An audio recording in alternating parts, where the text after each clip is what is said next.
जितने आस्था चैनल पर कथा सुन रहे हो, जितने फेसबुक और यूट्यूब पर सुन रहे हो, बहुत सावधानी से सुनना।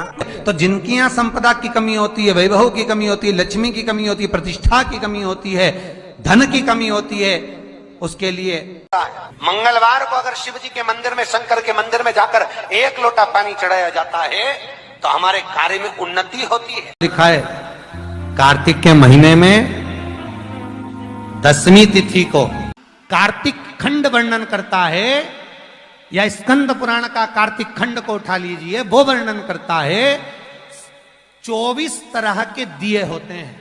हमें ये ज्ञात करना है कि 7 नियम जो कार्तिक के महीने के होते हैं, कार्तिक महात्म में जो 7 नियम बताए गए होते हैं, इन 7 नियम में से कोई एक नियम हम हमारी जिंदगी में उतार लें, कोई एक नियम हम हमारे जीवन में उतार लें, जिस नियम के बल पर हमें परमात्मा का साक्षीकरण हो जाए। कोई एक नियम, अगर आप दीप दान कर रहे हो कार्तिक के महीने में, प्रतिदिन आपने 1 महीना तक दीप दान करा, महाराज कार्तिक के महीने में 10वीं तिथि को जो तुलसी की डंडी को घी में भिगोकर अपनी कामना कर कर भगवान के सामने दिए में रखकर जला देता है, दिए की तरह उससे आरती उतार देता है, कहते हैं उसका जन्म दूसरी बार पृथ्वी पर नहीं होता, वो भगवान के गोलोक धाम में जिंदगी भर के लिए विराजमान हो जाता है। जिंदगी भर के दीप की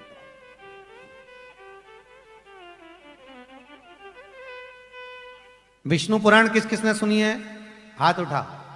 विष्णु पुराण का 5वां अंश कार्तिक खंड वर्णन करता है, या स्कंद पुराण का कार्तिक खंड को उठा लीजिए, वो वर्णन करता है 24 तरह के दिए होते हैं।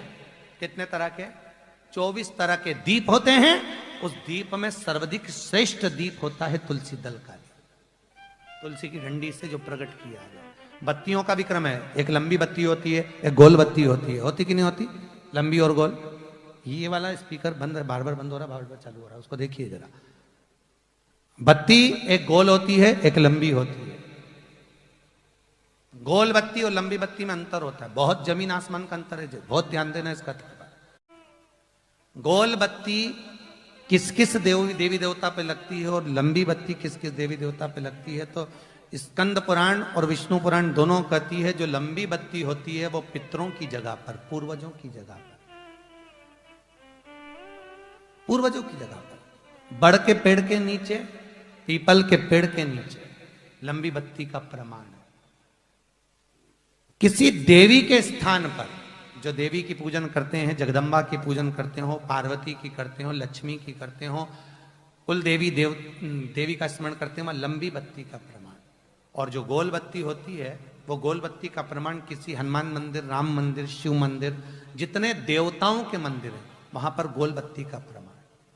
लंबी बत्ती देवी के स्थान पर इसलिए जलाई जाती है क्योंकि देवी वंश की और लक्ष्मी की वृद्धि करती है, तो लक्ष्मी और वंश बड़ा होना चाहिए, लंबा होना चाहिए। और देवता के सामने गोल बत्ती इसलिए लगाई जाती है कि हमारा मन, ये चित्त, ये वृत्ति आपके चरणों में टिकी रहे और एक दिन हम भी वैकुंठ का वास करें, इसलिए गोल बत्ती लगाई जाती है। एक सहस्त्र बत्ती होती है, करें दर्शन कभी? यहां पे माताएं बैठ बैठ के बनाती रहती है 100 बत्ती, 108 बत्ती, 108 बत्ती बनाकर भगवान के सामने, उसका क्या प्रमाण है?